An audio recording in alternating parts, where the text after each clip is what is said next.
आइए आज एक बेहद दिलचस्प एक्सप्लेनर में गोता लगाते हैं। इंटरनेट पर आजकल उत्तर बनाम दक्षिण भारत को लेकर बहुत सारी बातें और दावे हवा में तैर रहे हैं, है ना? तो द डोजियर ने एक बहुत ही शानदार डेटा संचालित विश्लेषण किया है। इस एक्सप्लेनर में हम बिना किसी पक्षपात के 130 सालों के ऐतिहासिक और जनसांख्यिकीय डेटा का इस्तेमाल करके इन वायरल दावों की गहराई से जांच करेंगे। बिना किसी देरी के चलिए सीधे आंकड़ों की दुनिया में चलते हैं और देखते हैं कि असली कहानी क्या है। इस एक्सप्लेनर का एजेंडा बिल्कुल साफ है। पहले वायरल दावों का विश्लेषण, फिर जनसंख्या नियंत्रण की बहस, 130 वर्षों का सेंसस डेटा, टैक्स और सब्सिडीज का तर्क, फ्रेट इक्वलाइजेशन पॉलिसी और अंत में कंटेंट स्ट्रैटेजी की आलोचना। भाग 1, वायरल दावों का विश्लेषण और पृष्ठभूमि। तो शुरुआत होती है इस वायरल कोट से, दक्षिण ने जनसंख्या नियंत्रण किया, उत्तर ने नहीं। डीलिमिटेशन दक्षिण को जिम्मेदार होने के लिए दंडित करता है। सोर्स के मुताबिक ये बयान आचार्य प्रशांत का है और यही वो मुख्य दावा है जिसने इस पूरे फैक्ट चेक को जन्म दिया। बात ये उठाई गई है कि अगर परिसीमन जनसंख्या के आधार पर होता है तो क्या ये उन राज्यों के साथ नाइंसाफी होगी जिन्होंने अपनी आबादी को कंट्रोल किया है। आइए देखते हैं कि द डोजियर ने इस पर क्या जांच की है। भाग 2, जनसंख्या नियंत्रण की बहस और इसका सही आधार खोजना। अब एक बड़ा सवाल उठता है, जनसंख्या नियंत्रण को सटीक रूप से मापने का शुरुआती बिंदु आखिर होना क्या चाहिए। मतलब अगर ये दावा किया जा रहा है कि एक जगह आबादी कंट्रोल हुई और दूसरी जगह नहीं, तो इसे मापने की कोई बेसलाइन भी तो होनी चाहिए ना। सोर्स का तर्क है कि जब तक हम दशकों पुराने सेंसस या जनगणना के डेटा को नहीं खंगालते, तब तक इन बदलावों का सही मूल्यांकन करना बिल्कुल नामुमकिन है। भाग 3, 130 वर्षों का सेंसस डेटा और ऐतिहासिक वास्तविकता। और यहीं पर डेटा सच में हमें चौंका देता है। 1881 से लेकर 2011 तक के ऐतिहासिक आंकड़ों की तुलना करें तो सोर्स के मुताबिक देश की कुल आबादी में उत्तर भारत की हिस्सेदारी वास्तव में लगभग 3% घटी है। जी हां, 49.85% से गिरकर 46.47%।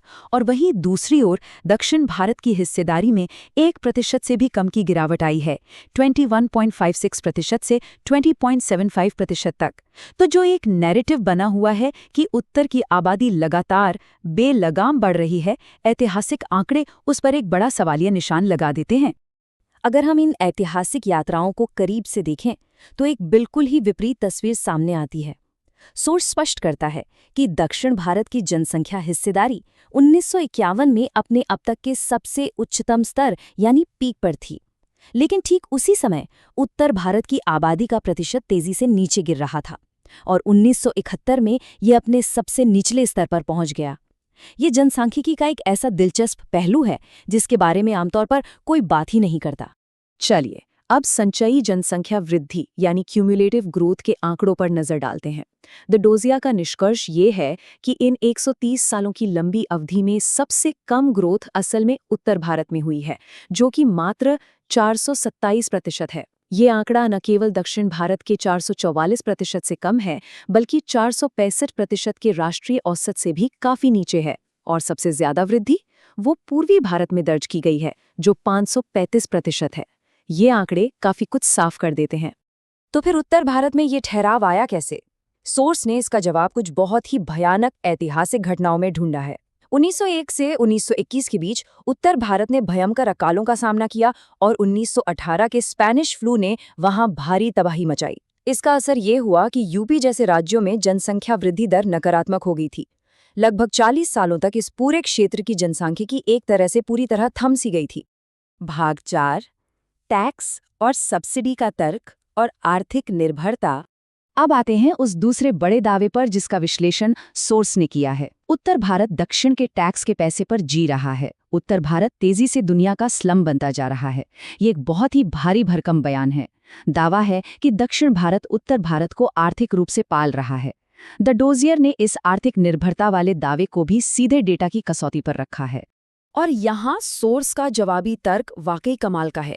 अगर केंद्रीय प्रत्यक्ष कर यानी डायरेक्ट टैक्स को देखा जाए तो कुल टैक्स का 69% हिस्सा सिर्फ 4 राज्यों से आता है। इनमें सबसे ऊपर है महाराष्ट्र 39% के साथ और फिर दिल्ली 13% के साथ। उसके बाद कर्नाटक और तमिलनाडु आते हैं। इसका सीधा सा मतलब ये है कि देश को सबसे ज़्यादा टैक्स देने वाला मुख्य इंजन सिर्फ दक्षिण नहीं है, बल्कि इसमें महाराष्ट्र और दिल्ली की भूमिका सबसे बड़ी है। तो वो जो एक तरफा तर्क है वो यहाँ डेटा के सामने टिक नहीं पाता। भाग 5 फ्रेट इक्वलाइजेशन पॉलिसी और आर्थिक लाभ का स्थानांतरण। इस सबको समझने के लिए हमें इतिहास की एक बहुत ही महत्वपूर्ण नीति को समझना होगा, फ्रेट इक्वलाइजेशन पॉलिसी यानी माल भाड़ा समानीकरण नीति। आसान शब्दों में कहें तो ये केंद्र सरकार की एक ऐसी पॉलिसी थी जिसने पूरे देश में कोयला और स्टील जैसे कच्चे माल के रेलवे ट्रांसपोर्ट पर भारी सब्सिडी दी। मकसद था कि पूरे भारत में इनकी डिलीवरी कीमत एक समान हो जाए, चाहे कोई राज्य खदान से 10 किलोमीटर दूर हो या 1000 किलोमीटर दूर। अब देखिए इस नीति ने भारत के आर्थिक ढांचे को कैसे पलट कर रख दिया। 1947 में पूर्व और उत्तर भारत के पास देश का 80% कोयला और 90% स्टील क्षमता थी, यानी एक बहुत बड़ा प्राकृतिक भौगोलिक लाभ।